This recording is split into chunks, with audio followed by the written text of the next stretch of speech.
enjoy the class. Wonderful. Thank you so much, Felicia. Thank you, everyone, for joining me. And as Felicia mentioned, I'm just going to pop open my Q&A so I can see if we have any questions as we get started. So this class is about how to use your Glowforge Aura to make cake toppers, but also then you can use a similar design to make garden stakes.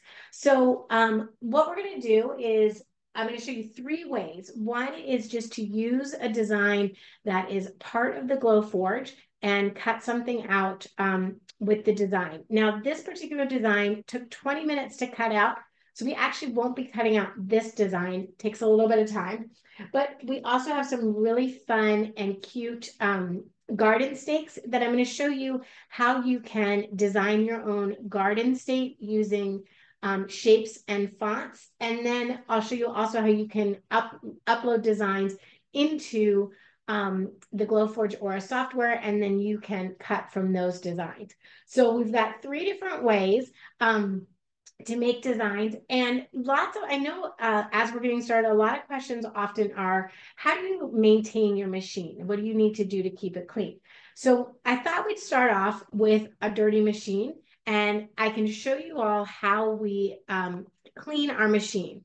So the first thing we're going to do is I'll take it out of the tray. Now, my Glowforge Aura today, I have set up with a window. You can see right there my window with the window filter. You do need to use some sort of ventilation system. So today I have mine set up going out my window. I do have the other type of ventilation. It's just a little bit noisier. So for the class, it's nice to have it go straight out the window. Now, the first thing I'm going to do is clean off the lens of the camera. And this is the lens of your machine right up here. It's in the lid. And I'm just going to use these white clear lens wipes to go ahead and clean that off. I do this about once a week, depending on how heavily I'm using my machine. If I use my machine, every day for a week, I do it about every 2 to 3 days. And you just take like a glass cleanser, like your eyeglass cleanser wipe, and you wipe that off. You want to use something that is, what's it called? It has no lint. It's a lint-free cloth, and you want to wipe that off with that. If it's not too dirty, you can then wipe your rails off.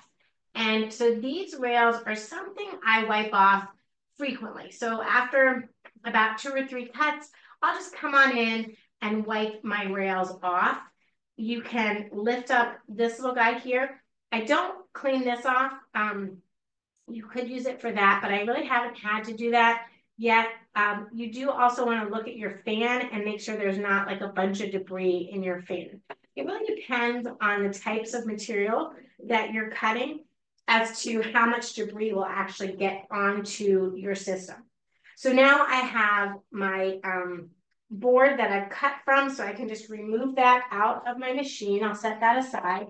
And this piece here is called your crumb tray. So we're going to pull this out, and I'll clean this one off in a minute. As you can see, it's got some gunk on it, so we're going to get that cleaned off. Now, internally, you also want to wipe off any crumbs that are in there.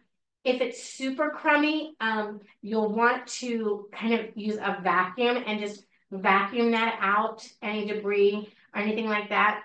If you need extra wipes, you can use like alcohol on a lint-free cloth. Even your coffee filter is lint-free, and you just want to wipe that off. You can move your lens down, and you can wipe that off too. I don't mess with the connector wires here. I totally leave those alone. So I'll go back to my overhead camera, and I'll show you how I'm going to just clean off my tray here. So Felicia, can you swap to my overhead, please? All right. So I have some supplies here we're going to work with, but this is your grid, and when you cut with it, what happens is it'll turn a little bit of a gunky brown color, and you want to keep that clean. So I'm just going to put down a tray like that, and I have my cleaning supply. So I will use, not that, I'll use an alcohol spray and a lint-free cloth. So all I'm just going to do is you'll just give that like a nice little spritz, and it's just alcohol. So we're just going to clean this all off, and you'll end up cleaning both sides of your tray. And that's all you have to do to maintain your machine. You do want to do this frequently though, like if you made it funky like that, you just want to come in with your cleaning supplies and go ahead and clean that off. And see how much gunk is on that towel. So that's why you want to keep it clean. It keeps your laser running smoothly. I don't know all the intricacies of why that's important per se, but you do want to keep it clean. And I especially try and keep my tray as clean as I can. So I just wipe that down. Again, you can see it's getting cleaner. And then we'll just turn it over and do the other side here, because it does come through your tray. So you just want to kind of give both sides a nice wipe down here.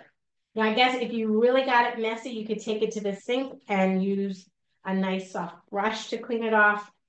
But I find that my towel and my alcohol wipe works nicely.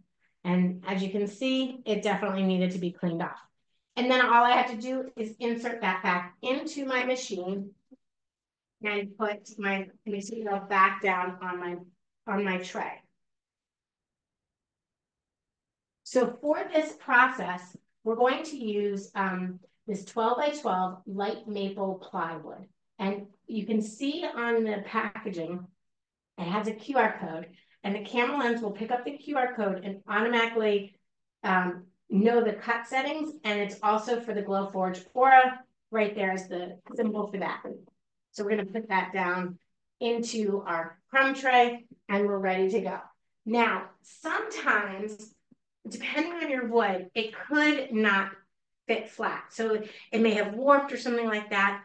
So I'll use magnetic pieces, and that will help hold my wood down so it doesn't shift. I've never had it shift in a cut, but if your board is warped, your laser, the camera lens on the laser won't give you a nice smooth cut. So you can also cut out of acrylic your own pegs, these little peg things, and they go into the crumb tray and will hold your board in place. So I'll just slide this forward and get a nice little hold here on my board. So you just push these pins into the tray. See, they've got like the square, the rectangle shape. It goes right into the hexagon, and you just push that into the tray, and it will hold your board in place. One more in there. Okay, so I've got a couple pins in there. My board's not going anywhere, and I'm ready to close my lid. So that's all you need to do to maintain your machine so that it cuts very nicely, and to put your material in. Most of my material is just a little bit slanted. Fix that. All right, so there we go. Okay, so that's all you have to do when you're talking about how to maintain your machine. If anybody has any questions about that, please do feel free to drop those in. Again, I just use, I have alcohol in this little squirt bottle.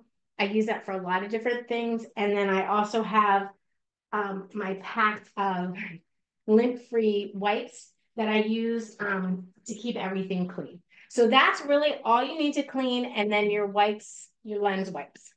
So once you've got it clean, you're ready to start your first design. Now, our first design, I used an image that was ready to go in the Glowforge software. So let me show you how to do that. I'll share my screen with you so you can see that. Okay, so first things first, when you share your screen, let me see this. Let me just, let's do get a new design going here. We're going to create a blank design.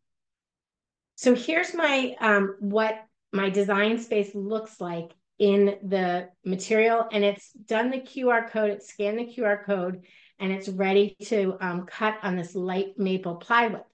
So if I want to add a design to it, I can go into the create or the shop. So let's go to create, and I can look for a cake topper. Oops, sorry. Let me do a search for a cake topper. And you'll see that there are a lot of different cake topper designs that have already been created for you. So you can choose any of these that have already been created and create your own. So the one I did, I actually used the Mother's Day design that was actually part of, I'm wondering where that is. I don't see that here. Let's check Mother's Day. Oh, you know what? I know it is. I forgot to scroll down. Sorry. So let me see. I think my screen's just hidden here. There's a button that says see more catalog designs. It's kind of hidden down there at the bottom. So then you can just scroll down and you can see more designs that are available. So if I just wanted to do a cake topper, I could select this cake topper, or there was a collection of all these different designs here. And you can even customize your own using this simple blank design if you'd like to. Why don't we do one that's already decorated? Let's go ahead and choose this Best Mom Ever. And that just comes in. Now, I forgot, I guess I didn't log on. So let me log into my account. Oh, it says log out.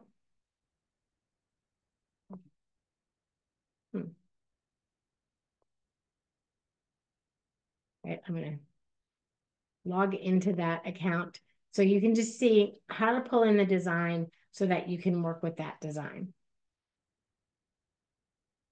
Because I do have the I have the membership. So that design should be free for me. Okay, here we are.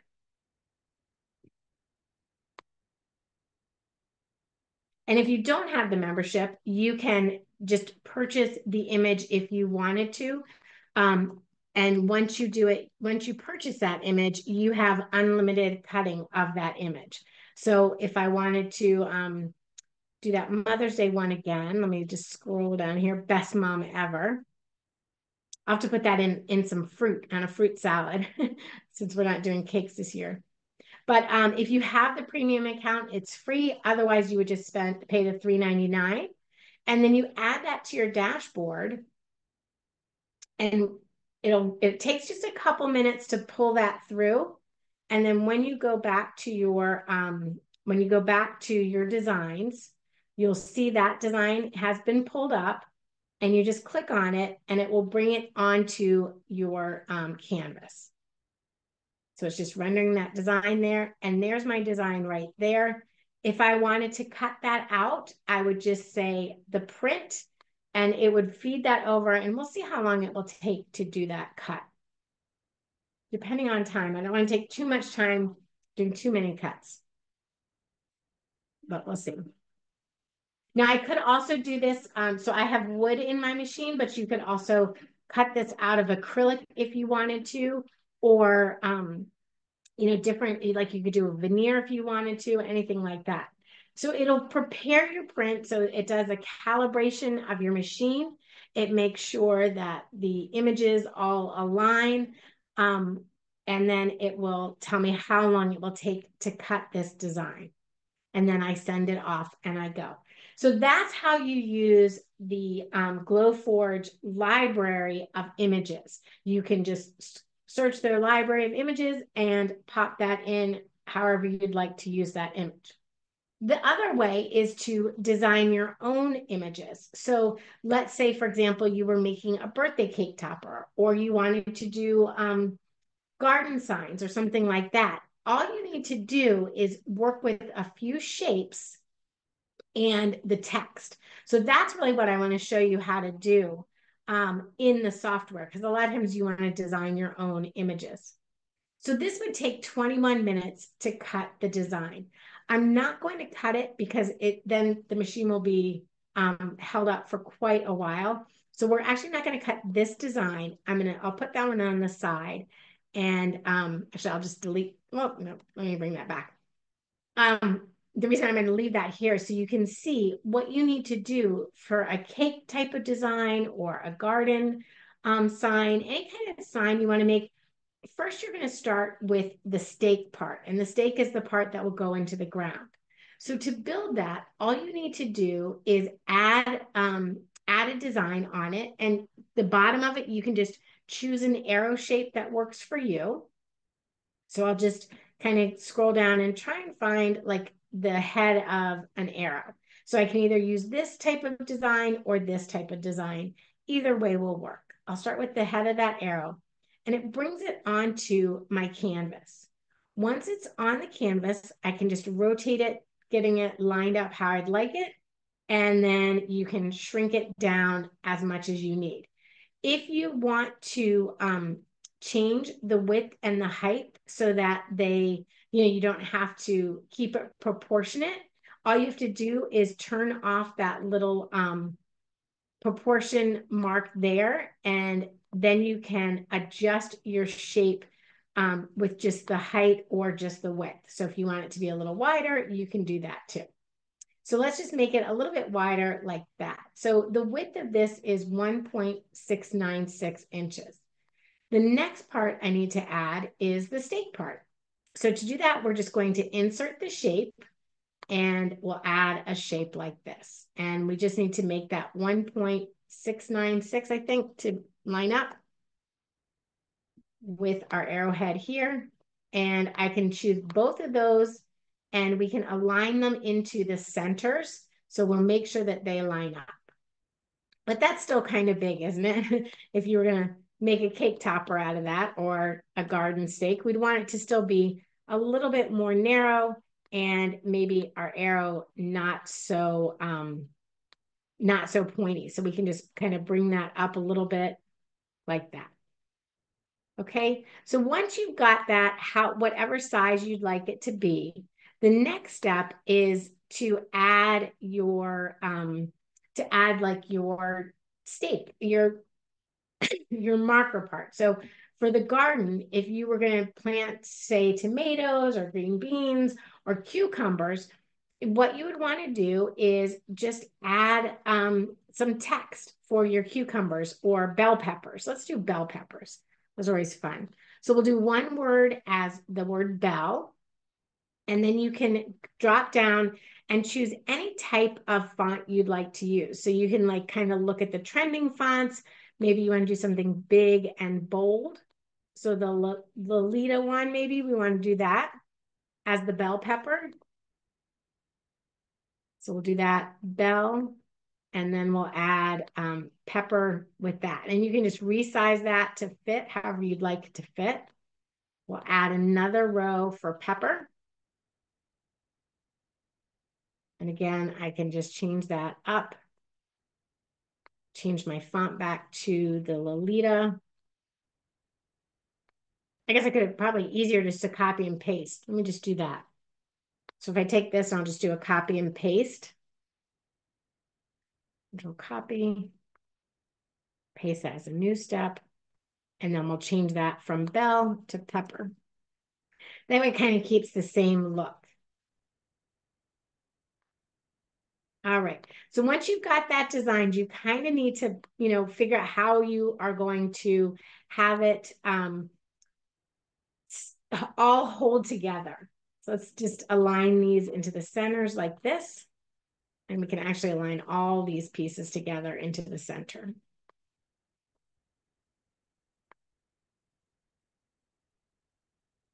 So we'll align that all to the center. Now for the bell pepper, you could do like an oval shape and then just engrave the words bell pepper onto it. If you wanted to cut them out, you could cut them out, however you want to do that. But I think I'm going to do a fun little outline on the bell pepper. So I'll create an outline, and you just click create outline. And that looks pretty good, actually. I kind of like that way. And the next step is we want to kind of bring it all together so that it will cut in one pass. So right now, my rectangle would cut a shape, my triangle would cut a shape. Anywhere these overlap here, they would cut into each other. So what I want to do is create one outline around the entire design and then put that onto one single layer. So if I do an outline again, and I don't need such a big outline this time, I can just do a really small outline. So I'll even go really small and go 0.0025. So it's almost right on the line. So that's my outline shape. And then I can go and delete the other parts of the design that I don't need anymore. So like this little, let me get my shapes here. I want to delete that shape. See if I can grab that and say delete that shape.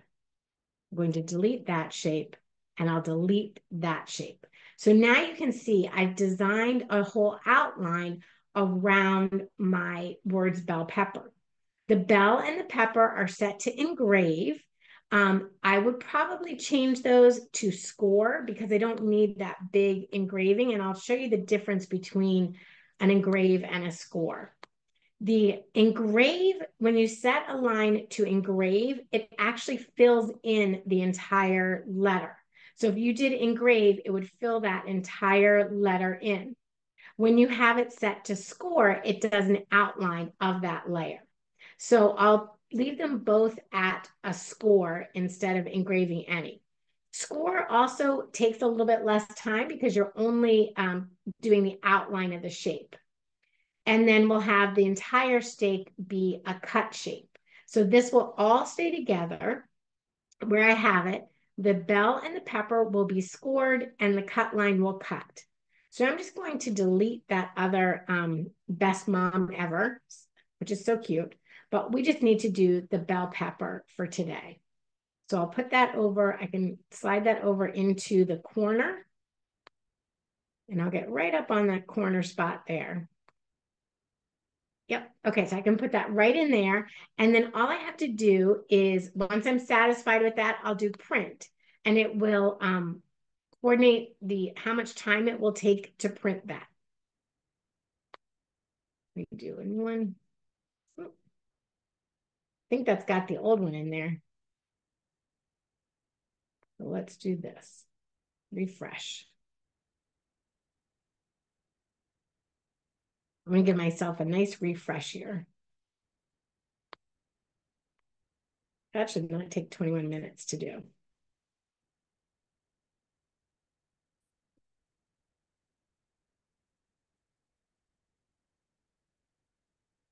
Cancel that print. So we're going to cancel. I think it's still got the old print in its mind that it's going to do that. So let's just do the print again.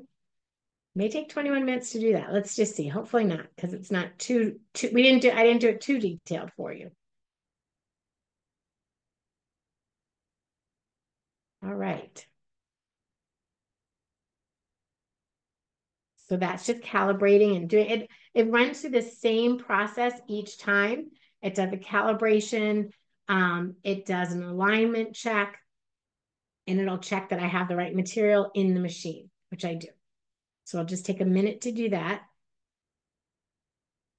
Now, if I wanted to, I could, just keep making different stakes. I could keep making different designs and have it all cut at one time. Okay, so this is going to take 6 minutes and 12 seconds, which is much more practical of what I thought. So I'm going to go ahead and hit the print button. And what's going to happen once I've done that, let me stop sharing here. It's already done the print. So you can see on my, on the overhead, not the overhead, sorry, on the actual machine one, I have this flashing light.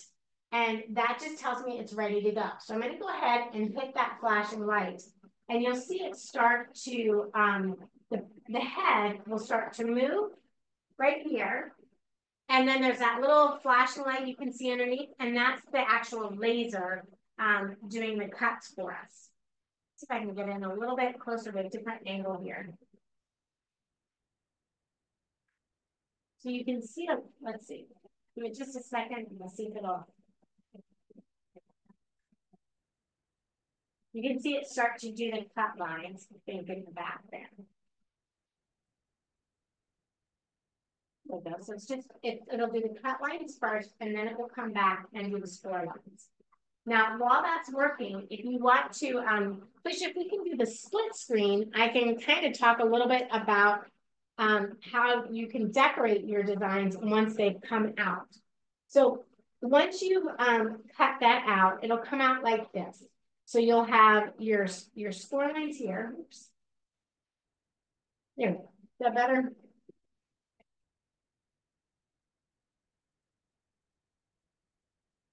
Can you, is that in focus? Right overhead? Let's hope it is. You'll have your score lines, and what you've done is it has a masking on it. So if you're using, one of the questions I get a lot is, what if I'm not using Proofgrade materials? What if I've gone to Home Depot or Lowe's and picked up some wood? You can get a big roll of this masking tape and mask your wood. And then when you take it off, you just need to remove the masking part of the wood. So I just use this little weeding tool. Hey, Kathleen. Yeah. So from this screen, or especially having it on both screens up, it's not as low, so they can't really see as well. Okay, so let me, should I don't know if I can, do I just do the one screen then, just my overhead? Okay. So all you have to do is remove the masking from the front and the back. And what that does is it basically, the masking protects your wood from burning. So this is the front side of my wood here. And you can see it's got some little burn marks along the edge, but not too much. So we'll just kind of pull that off. Now, when I made this cut earlier, one of the mistakes I made was I forgot to set my word tomato as a scoring line, and instead it cut through for me, which is great because that gives me another way to show you how you can build up a design if you're working on a design that's multiple layers. So this is the back of my design, and again, I'll just do the same thing. We'll remove the masking tape. Yeah. And the backs, I find, do get more of the burn marks, but that will come off if you have burn marks on your wood. That's a good question, is how do you get that off? Just alcohol and a nice lint-free towel helps to remove that. If you wanted to, after you've cut it out, like so something like this, it's going to be outside.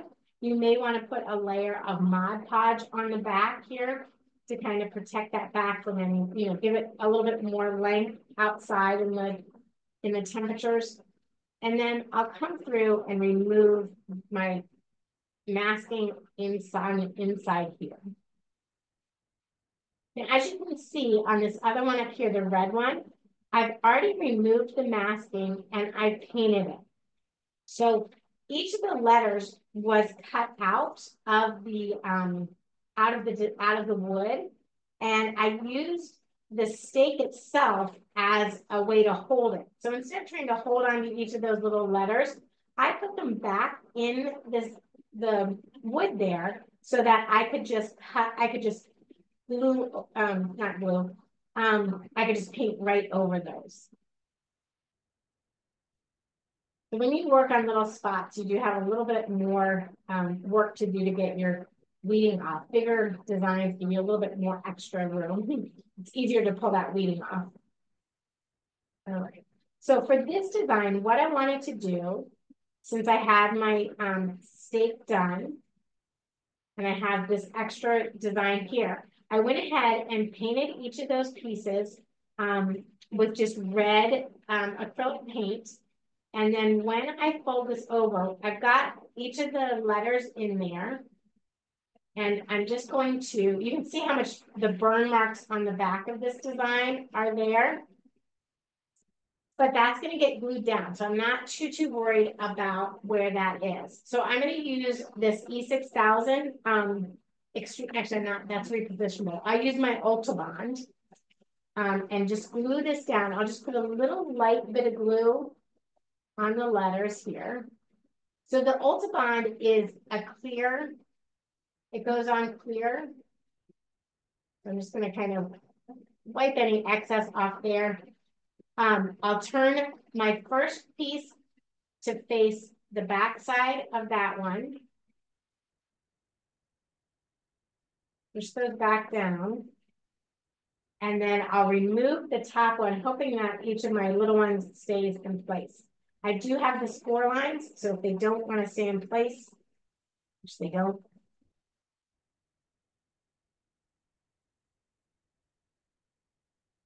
I can just use my score lines and line that right back up.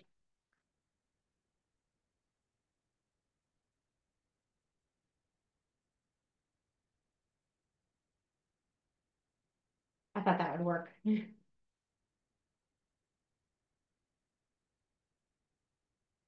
Always worth trying something new, right?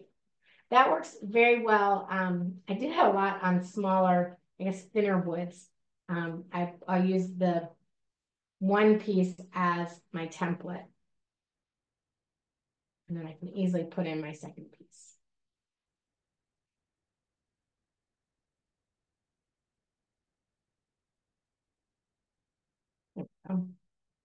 My little M there. So now if I wanted to, I could also just cut out another piece on the back of that design. And because I have those score lines, I can make sure that my letters really line up right back where they were, where they're supposed to be. So that makes it a little bit easier. If you're layering your designs, that's my trick, is adding those score lines to the base layer so that everything can line back up, or just using a template like this to line everything back up. But that's how that would turn out. See how fun that is? All right. Then the second way that you can do it is to take your, with the score lines, if you didn't want to do it three-dimensional like that, if you just wanted one layer, you would remove the, here you would remove your masking of your letters. So like I removed the masking around the word green beans, and I can just take this and take my paint, and I'll just paint over it. Now I still have everything outside of the green beans should still have its masking on it. So this is where using the masking and adding color makes it really easy. And I am just adding one layer of color. Like one shade of color. So I'm not doing like a really super intricate design of color, but if you wanted to, you certainly could. And then you would just unmask the parts that you wanted to paint as you were ready to paint them. So my exposed areas of this will keep my color, and then the outline of the letters actually has masking on it. So you can kind of see. Just gonna give it like a little weathered look there. Get started. Get a little more water out of my paintbrush. And then we'll put a little bit more on there and let that dry.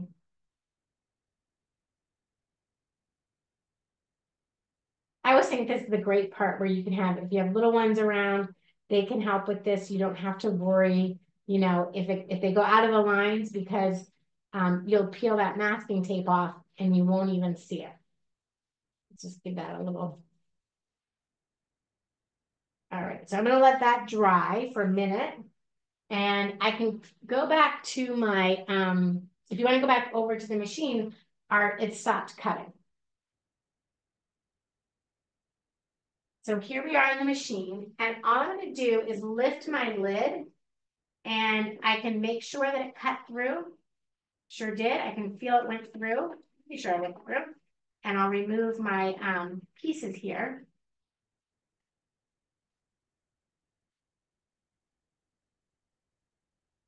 And there we go. Now, if it didn't fully cut through, you can see right there, it didn't quite come through the whole way. I'll just take an X-Acto knife or a straight edge blade, and you can work that right down. So this happens if you don't have a part of your board that cuts. What I usually find happens in those instances is my board is warped. And so it wasn't perfectly flat at that particular spot.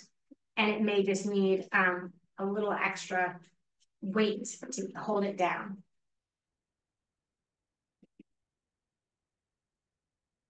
So it's almost all of it, it's just that little spot. And fortunately, this is a nice straight line here.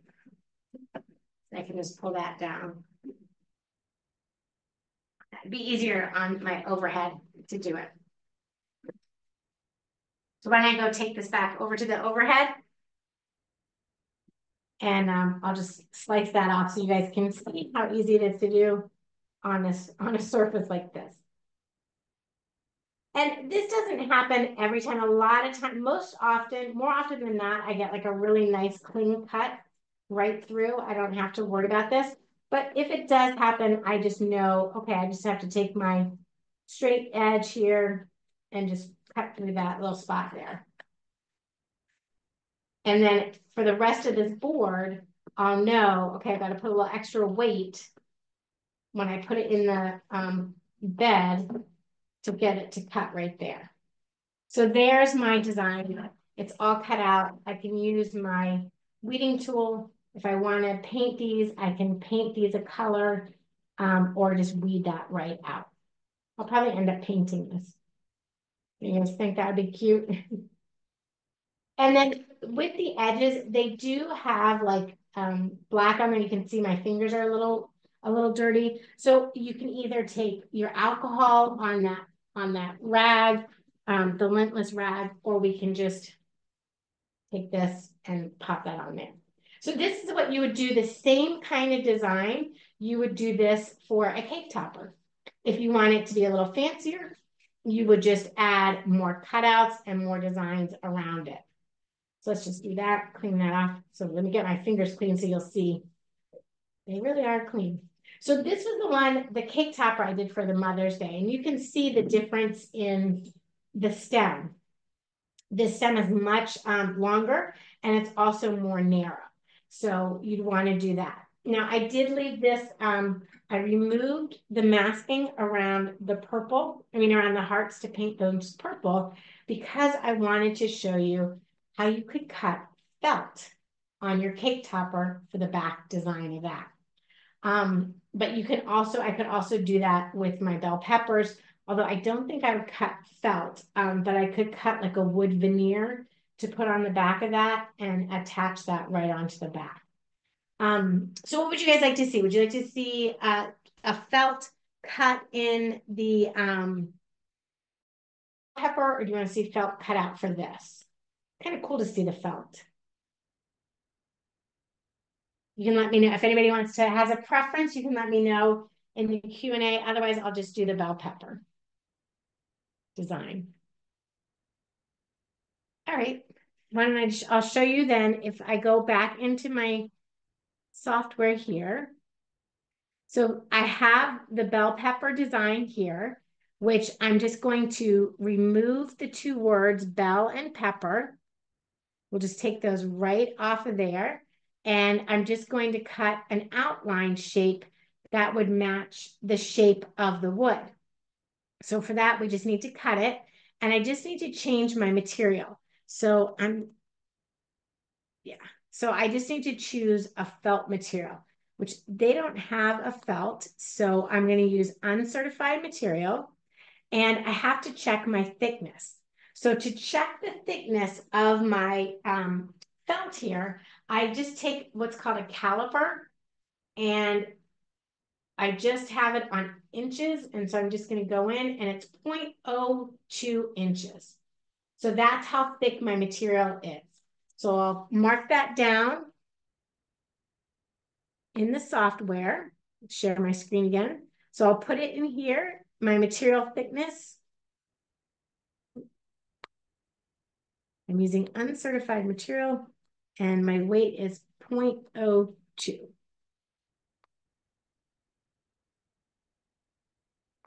All right, we are thinking. Let me put this back. Let me get the material in there.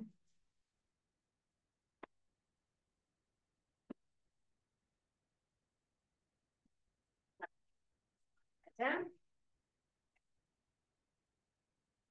So it's going to change. I want it to be uncertified material, and it's 0.02 is the thickness of the material.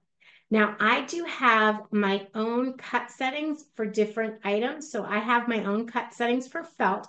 So yes, you can create custom settings, and I do it at a speed of 86, a power of 7.2, and 3 passes. That's what I found has worked for me. In the past, I may have different types of felt that I would use that has different, like if I did a thicker felt, I might need more passes or more, you might need more passes or more power. So you kind of have to play around a little bit. And to play around, I do a test cut and I'll just put in a little circle and I'll test cut that circle. Now let's get, I'm going to put this down.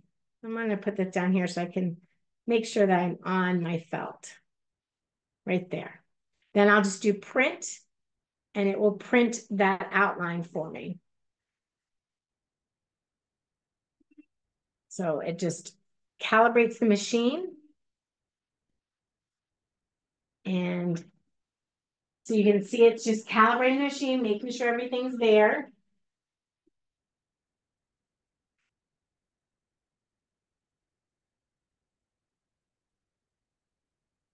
So I think one of the things I learned a lot about using the Glowforge is there is a bit of really exceptional use, like when you're using Proofgrade materials, you just pop your material in there and it automatically knows the right settings and everything for you.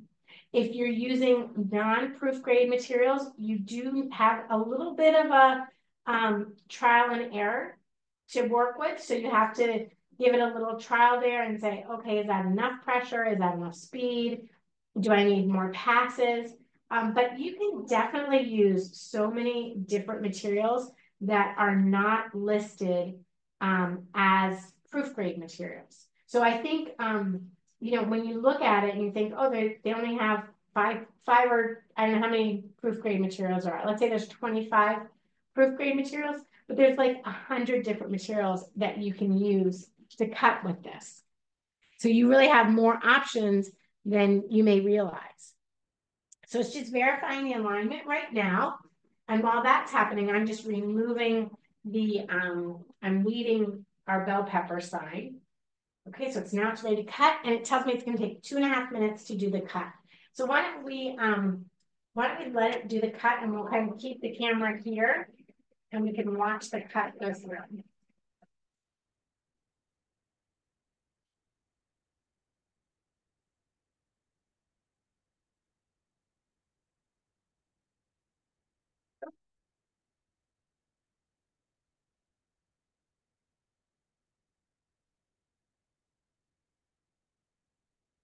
I think one of the most fun materials I've cut with this machine is foam, like craft foam.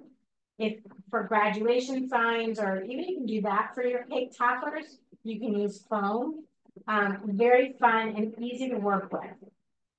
It's just, you know, your trial and error on your measurements. Acrylic is another great material to work with. One thing to know about this type of machine, it is a diode cutter. So you don't, it won't cut clear acrylic or acrylic that maybe has glitter in it, because you just don't have enough power in the head of the machine to cut those heavier types of material. So that is something to keep in mind. The Glowforge Aura will not cut clear acrylic, but there's so many other materials that it does cut that I haven't found that to be too limiting. Another material that you don't want to cut in your Glowforge Aura is MDF type of material because it has a lot of, it kicks off a lot of dirt, not dirt, but debris. So it tends to gunk up your filter quickly. So you don't want to use MDF material in this type of machine. If your the head of your printer gets really gunked up, it won't cut well, and that's why the MDF really kicks up a lot of dust. So they don't recommend cutting the MDF. But you can cut cardstock, you can cut iron-on vinyl. That's like a lot of the Caesar iron-on material is designed specific, it is designed for a diode laser, which is what this type of laser is. So you can absolutely use that material to cut on here. I think the Glowforge itself has laser compatible material that you can use. So what it does now is it's kind of like clearing off any of the smoke or anything like that. So you really want to wait until it's completed its cut, your light has turned off, and then you can go ahead and open up your machine and remove your material. So now that we have that, see how smooth that is, and the edges are really nice and clean there. So it's like amazing. I think about those. We can go back over to the overhead, and I'll show you how we'll adhere this to the back of a design here. I think about like when I was a little kid, I used to have those felt boards with the clothes on it for like little people and scenes. I don't know if maybe I'm dating myself. I think they were called like Playform or something.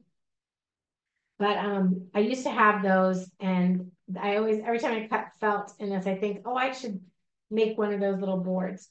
So now I'm just going to add that felt to the back of it. I would do this more on a cake topper than a garden sign, because that felt won't stand the test of time outside. But look how cute is that? So now you've got this really fun, beautiful garden sign that you can do. I've got these other smaller ones. I think our paint has dried there.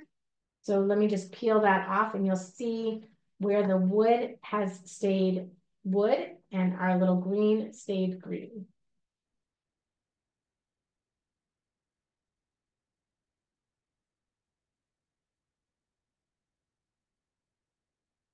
So you just remove your masking material.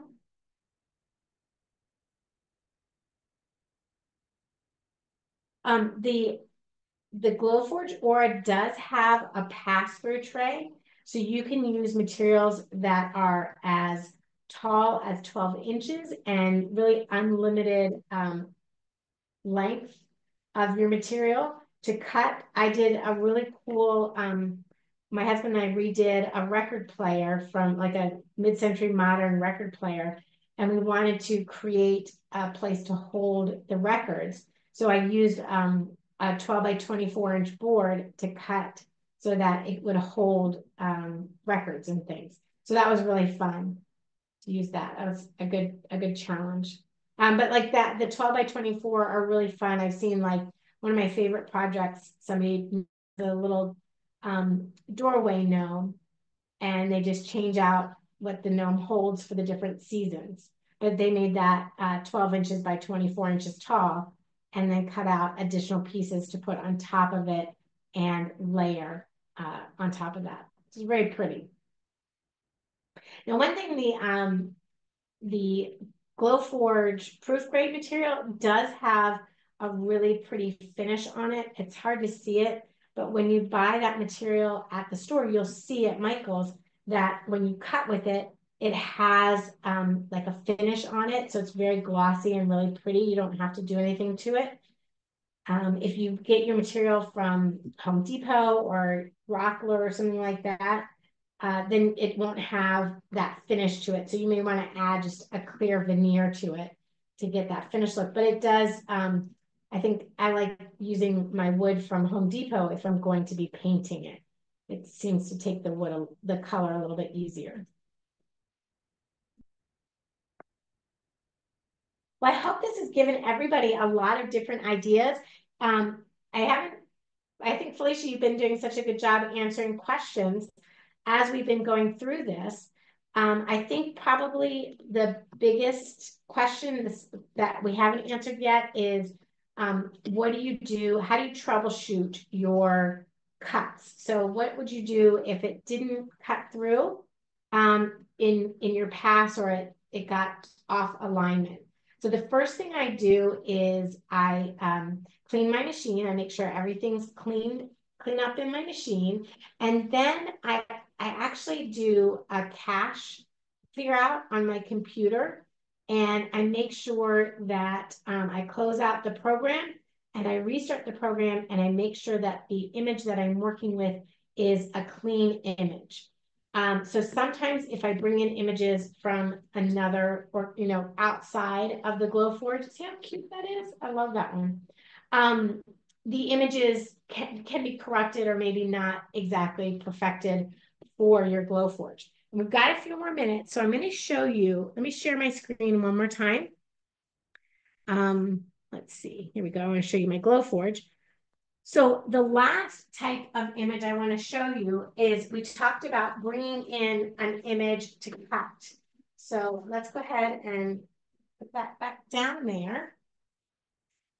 So it'll calibrate it and give it a nice, there we go. Now, if I wanted to do a new creation, I just go to create, and then I say create a new design. And this time I'm going to upload a file. So I've downloaded this file called vegetable, and this is from a website called Creative Fabrica. But you can, if your images are from Etsy, you can pull those in wherever. If you've designed them in an outside program, like let's say you're using Photoshop and you're designing your SVG in Photoshop, you can absolutely do that. And then you import those designs.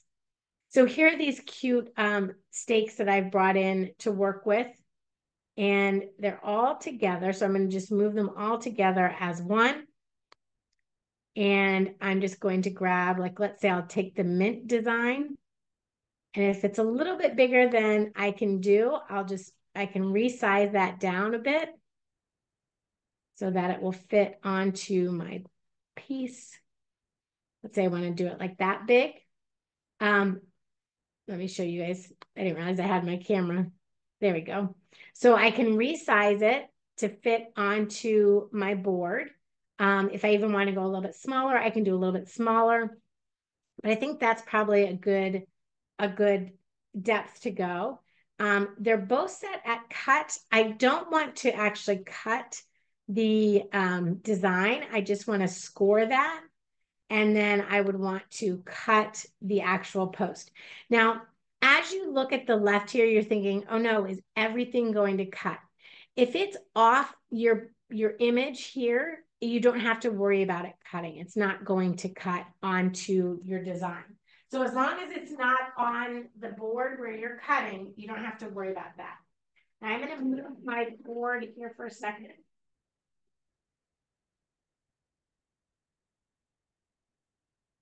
Go ahead and get that settled in there nicely. And as I mentioned, that center part there where I had that little bit that it didn't cut all the way through, I'll throw on a little one of my weights onto there and put that on there.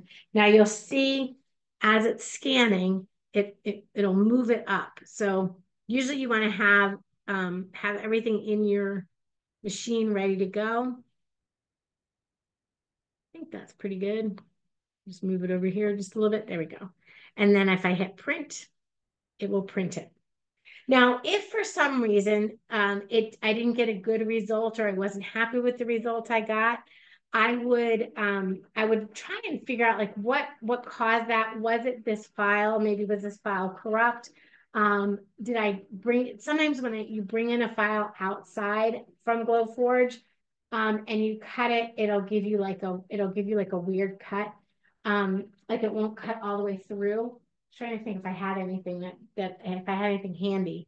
But so sometimes that happens. But I'll just recut it. So you just have to kind of be a little patient, and take a step back, recut it, and come back into it, and that'll work. But I do want to show you all that one's doing my last cut.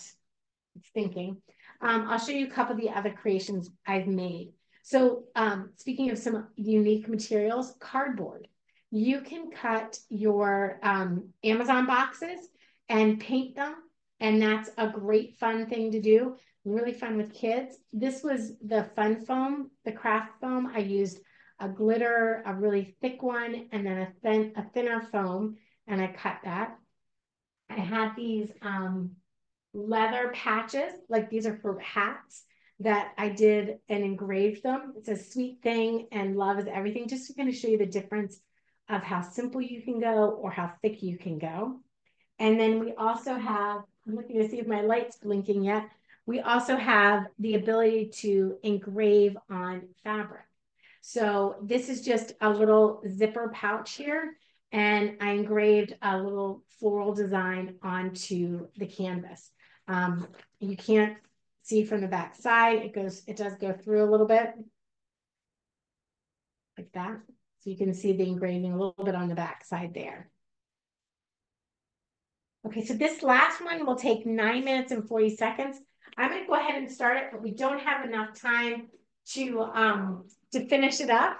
But if after watching this, if you have any questions about the Glowforge Aura, you can always reach out to me on Instagram, kesley.365.